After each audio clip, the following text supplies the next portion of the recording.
We're going to interrupt programming. We've been telling you this morning there has been a shooting at a school in Newtown. This is the Sandy Hook Elementary School. 911, what's the location of the emergency? Sandy Hook School. I think there's somebody shooting in here.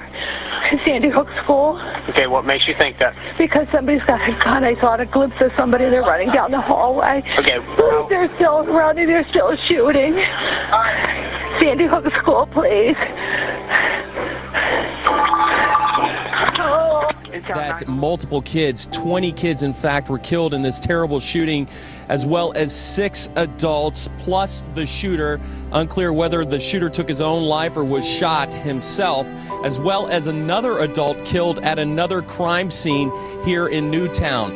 Now, as we were going to the scene earlier this morning, dozens of state police cruisers zip past us, as well as ambulances trying to get to the scene in Newtown. When we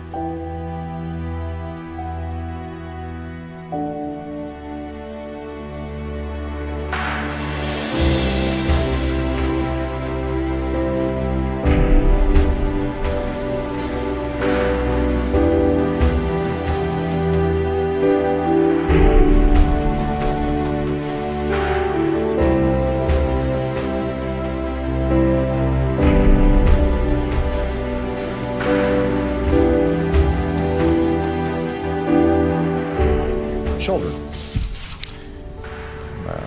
Beautiful little kids between the ages of 5 and 10 years old.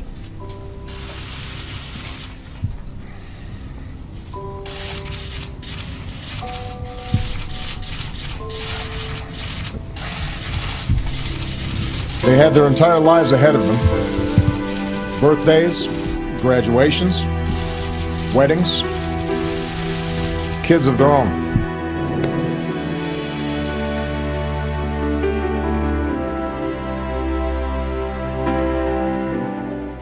Thousands of students will return to class tomorrow in Newtown, Connecticut, as funerals continue for the slain children. The unexplainable loss has led to a push for legislation in the gun control debate.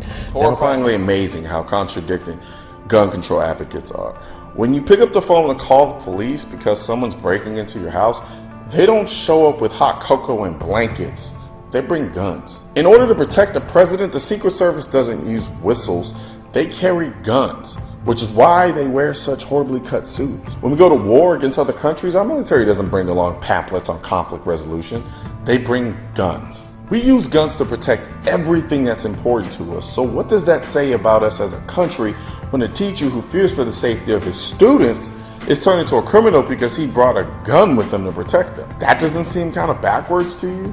I've said it before and I'll say it again. Gun-free zones don't protect anyone but the person coming to do the killing. Signs in a window don't stop bullets, and the threat of criminal prosecution doesn't stop someone with a death wish. For a majority vote, teachers will soon be able to carry guns in these classrooms, and all they'll have to do is pass a few simple tests. I never dreamed in my wildest thoughts and imagination that we would ever be in a situation where we're putting concealed handguns in the hands of educators.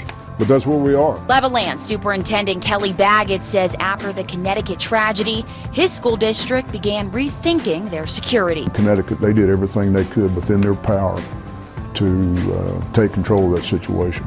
But they had nothing to compete with the weaponry that individual had. That's why the Levelland School Board voted on Thursday to pass a policy change that would allow their teachers to pack heat on campus at the start of the next school year. They could put in place a teacher who has the same level of training with a weapon. State Senator Frank Nicely is the one who introduced the bill today. He told me that in the wake of the Newtown shooting in Connecticut, we just can't leave school students unprotected, even if it means a teacher is the last line of defense. Here's what he said.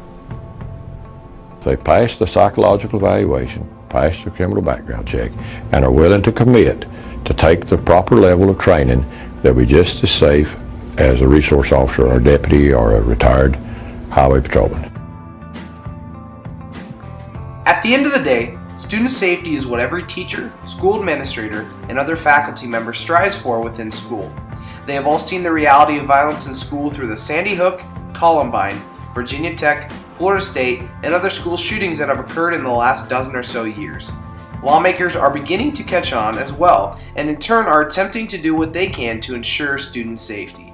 By arming teachers who are with the students every school day, they feel that they are able to make students as safe as possible, reducing school spending, increasing student learning, and teaching discipline to the students and teachers are just a few of the many potential benefits of placing concealed handguns on teachers and school administrators in school.